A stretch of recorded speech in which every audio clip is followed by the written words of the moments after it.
Hello students, good morning. I am Vatika Sinha. Welcome to Vatika English classes. आज मैं लेके आई हूँ class 10th chapter 4 the diary of एने Frank के question answer का part second ये वीडियो है। Already part first video uploaded है मेरे चैनल पर, आप उसे जरूर चेकआउट करें। अगर आपने अब तक उस वीडियो को नहीं देखा है तो उसके लिंक मैं इसके डिस्क्रिप्शन बॉक्स में मेंशन कर दूंगी, आप उसे जरूर चेकआउट करिए। एज वेल एज इस चैप्टर के पूरे एनालिसिस को भी मैंने डिटेल किया है इस वीडियो में, उसके लिंक भी मैं नीचे डाल दूंगी, आप उसे जरूर चेकआउट करिए। आपके कॉन्वीनियंस के लिए क्लास 8, 9, 10, 11, 12 रेस्पेक्टिवली और ग्रामर सेक्शन के सभी पोर्शन को कवर करने की मैंने कोशिश की है और प्लेलिस्ट भी बना दिया है, आप उसे जरूर चेकआउट करिए, आपको बहुत मदद मिलेगी। अगर आप एकेडमिक्स स्कूल में हो या फिर किसी गवर्नमेंट जॉब की प्रिपरेशन कर रहे हो, आप किसी भी तरह से इंग्लिश में प्रॉब्लम हो, आप कमेंट सेक्शन में पूछ भी सकते हैं, डाउट्स क्लियर करने की कोशिश मैं जरूर करूंगी। चलिए आज स्टार्ट करते हैं part second from the diary of एने फ्रैंक। ये एक डायरी है, डायरी एंट्री है जिसे लिखा है खुद एने फ्रैंक ने अपने लाइफ के बारे में। इसके प्रीवियस वीडियो में जो मैंने डाला था उसमें मैंने बताया था पार्ट फर्स्ट में कि एने फ्रैंक को डायरी लिखना क्यों पसंद है, तो एक ओवरव्यू दे रही थी। उन्हें डायरी लिखना इसलिए पसंद है क्योंकि उनकी कोई फ्रेंड नहीं है, कहने को तो 30 लोग हैं उनके साथ में, लेकिन जिससे वो अपनी प्लाइट्स, अपने दुख सारे शेयर कर सके और अपने आप को काफी फ्री फील कर सके, बर्डन हल्का कर सके, वैसे उनके कोई दोस्त नहीं है, इसलिए वो डायरी लिखना पसंद करती हैं। और एक और बात, उन्होंने अपने डायरी का नाम किट्टी रखा है। चलिए आज स्टार्ट करते हैं इस चैप्टर को। इसका क्वेश्चन, व्हाट टेल्स यू एने लव्ड हर ग्रैंड मदर? कौन सी बात से पता चलता है कि एने अपनी ग्रैंड माँ यानी अपनी दादी माँ से बहुत प्यार करती है? इसका आंसर है her statement that no one could understand her intensity of love for her grand माँ। जो उनकी बात जो उन्होंने कही थी कि उनके दादी से उनका रिलेशन कैसा है, उसका इंटेंसिटी ऑफ लव कैसा है, उसको वो वर्ड्स में एक्सप्लेन नहीं कर सकती। इस बात से भी पता चलता है कि उन्हें अपनी ग्रैंड माँ से कितना ज्यादा अफेक्शन है। Secondly, moreover, the touching sense of lighting up one candle for grandma during Annie's birthday is also a poignant reminder of the love for grandmother. और जैसा कि आपको पता होगा, जब इनकी ग्रैंड माँ की डेथ हो जाती है, उससे प्रीवियस साल में जब ग्रैंड माँ का ऑपरेशन होता है, तब तो बर्थडे सेलिब्रेशन होता नहीं, वहां पे यूज किया गया है वर्ड को लिटिल सेलिब्रेशन, मतलब ना के बराबर, बिल्कुल नहीं।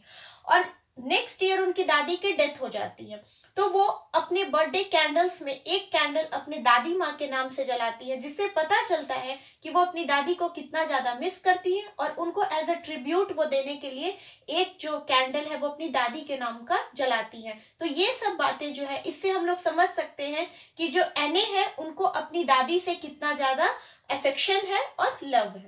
ये फर्स्ट आंसर था। Second question, why was Mr. Casing annoyed with Anne? What did he ask her to do? एने फ्रैंक के बारे में बताया गया कि जो मिस्टर केसिंग जो उनके मैथमेटिक्स के टीचर थे, याद रखिएगा नाम, मिस्टर केसिंग जो थे एने फ्रैंक के मैथमेटिक्स के टीचर थे। तो कौन सी बात है, क्यों जो है मिस्टर केसिंग जो है एने से बहुत ज्यादा एनॉयड रहते हैं? थोड़ा एनॉयड रहने का मतलब दुखी रहना या पसंद नहीं करना। What did he ask her to do? और वो एने से क्या करने को कहते हैं? एक बात ध्यान दीजिएगा, यहाँ पे ask यूज हुआ है क्योंकि पहले did यूज हुआ है, V2 यूज हुआ है, वो सिंपल पास्ट में है, इसीलिए what did he ask her to do? वो उनको क्या करने के लिए कहते हैं? इसका आंसर है एने was fond of talking too much. एने को बात करने का बहुत ज्यादा शौक है। फॉन्ड ऑफ एक वर्ड है, फ्रेजल वर्ब है, जिसका मतलब होता है किसी चीज के प्रति शौकीन होना। तो जो एने फ्रैंक है वो बात करना बहुत ज्यादा पसंद करती है। It can be assume that like all strict teachers mister Keining thought talkativeness as distraction for study.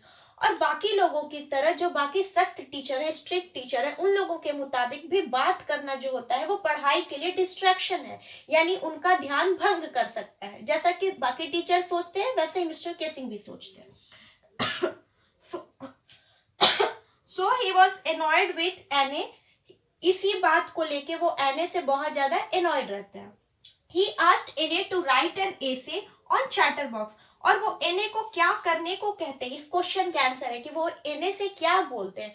तो वो एनए से बोलते हैं कि वो एक लेटर लिखे, किस टॉपिक के ऊपर, वो टॉपिक होगा चैटर बॉक्स। चैटर बॉक्स का हिंदी मतलब होता है बहुत ज्यादा बातूनी होना, the person who talks too much. इसी बात को डिफाइन किया गया है कि चैटर बॉक्स का मतलब जो इंसान बहुत ज्यादा बात करे। इट मीन्स कि एनए से वो इसलिए नफरत करते हैं क्योंकि एनए बात करती है बहुत ज्यादा, एनॉयड रहते हैं वो, और उसके मैथमेटिक्स के टीचर है। दूसरा क्वेश्चन ये हो सकता है, तीसरा क्वेश्चन ये हो सकता है कि वो क्या करने को कहते हैं। तो वो एक पैराग्राफ लिखने को बोलते हैं जिसका टॉपिक होता है चैटर बॉक्स, एक बातूनी लड़की।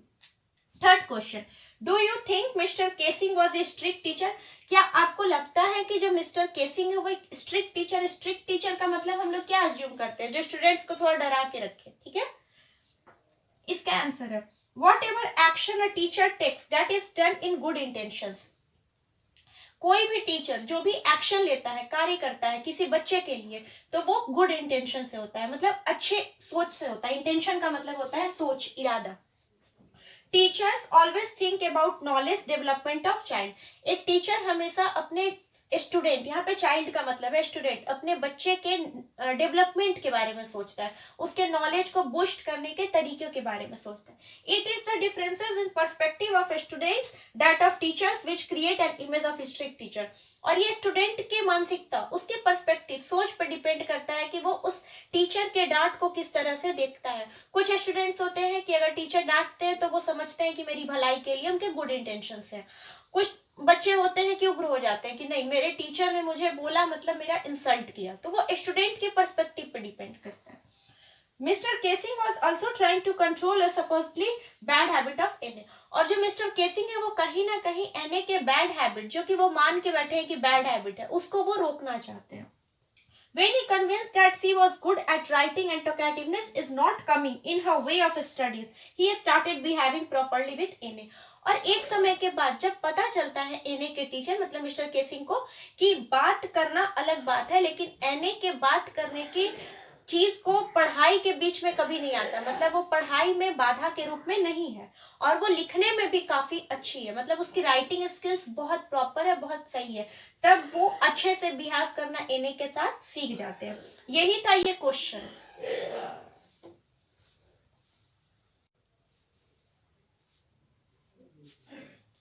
Question number 4, how did Anne justify her being a chatterbox in her essay?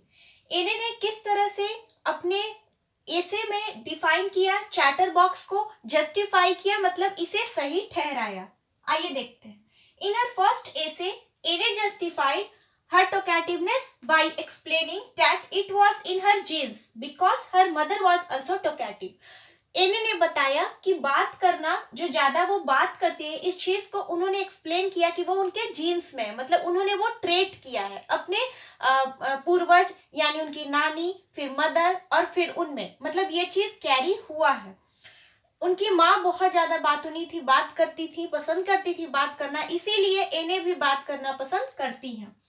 Second एसे, दूसरे एसे में एनए ने कहा was not given, उस एसे को बहुत ज्यादा बुक में इलस्ट्रेट नहीं किया गया, बट लेकिन इस बात से पता लगाया जा सकता है, it can be assumed that it was a good essay, पता लगाया जा सकता है, उसके बारे में समझा जा सकता है कि वो भी एक अच्छा एसे रहा होगा, बिकॉज क्योंकि mister casing didn't complain about her habit for a long time, क्योंकि मिस्टर केसिंग ने उसके बाद से कभी भी लंबे समय तक उनके हैबिट को, जो उनके बात करने की आदत थी, उसको, उसके बारे में कंप्लेन नहीं किया।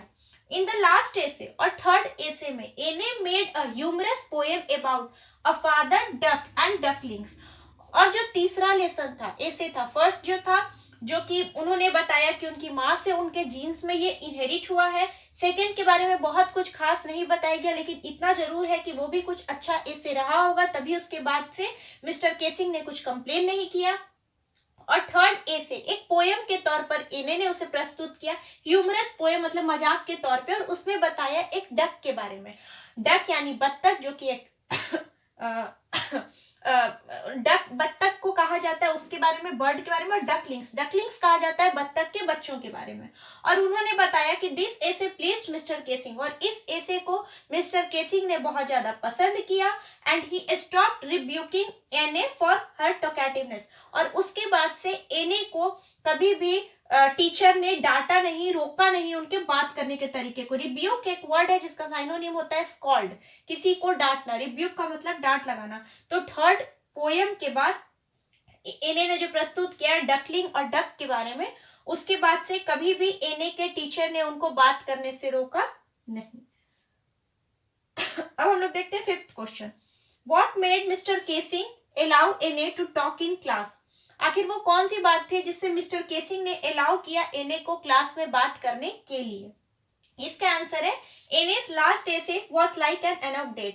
जो लास्ट एसे था एने का वो कि एनेक्डोट की तरह था। एनेक्डोट का मतलब होता है लघु कथा, एक छोटी कहानी जो कि बहुत बड़ी सीख देती है। और वो बेसिकली क्या था, जो डक फादर डक था, बत्तख था, वो अपने बच्चों यानी डकलिंग्स को मार देता है क्योंकि उनके जो बच्चे हैं डकलिंग्स जो है वो बहुत ज्यादा क्वैक क्वैक करते। क्वैक क्वैक वॉइस होता है किसका, डक का। तो बहुत ज्यादा बच्चे बोलते हैं, शोर मचाते हैं, तो उनके जो फादर डक है उनको मार देते हैं। तो ये कहानी बहुत ज्यादा मार्मिक लगी, एनेक्डोट्स यानी लघु कथा के तौर पे मिस्टर केसिंग ने लिया। This help mister Keining to see the lighter side of a natural bubbly behaviour of a teenager. और इस चीज से उनको पता चला कि एक लड़की, टीनेजर का मतलब एक यूथ लड़की के बारे में पता चला जो कि बहुत ज्यादा बोलती है, बातूनी है, उसकी ये बिहेवियर है, लेकिन उसमें भी कुछ अच्छाई है, उसके लाइटर साइड यानी उसके ब्राइटर स्टोरी को देखा। This help bridge generation gap between the teacher and the student.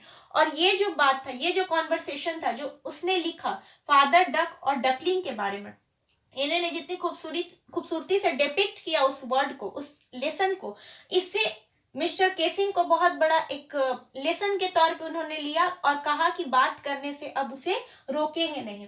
और ये एक जनरेशन गैप, दो लोगों के बीच का जो जनरेशन गैप होता है, उम्र में जो फर्क होता है, उसको भी भरने में काफी मदद की। जो कि जनरेशन गैप किसमें था, एक टीचर और एक स्टूडेंट में। जनरेशन गैप ऑब्वियसली हो जाता है तो सोच अलग हो जाती है, तो उसे भरने में मदद किस चीज से मिली, इसके एनेक्डोट से, जो कि फादर डक एंड डकलिंग के बारे में एने ने बहुत खूबसूरती से लिखा था। ये था 5 क्वेश्चन आज के वीडियो में, और 3 क्वेश्चन पहले के वीडियो में ऑलरेडी अपलोडेड है, आप उसे जरूर चेकआउट करिए। अगर वीडियो हेल्पफुल रहता है और पसंद आता है तो do like it, share it among your friends. मैं मिलती हूँ आपको मेरे नेक्स्ट वीडियो में। चैनल को सब्सक्राइब जरूर करें, बेल आइकन पर क्लिक जरूर कर दें ताकि मेरे अपडेटेड वीडियोस टाइमली आप तक पहुंच सके। Thank you so much.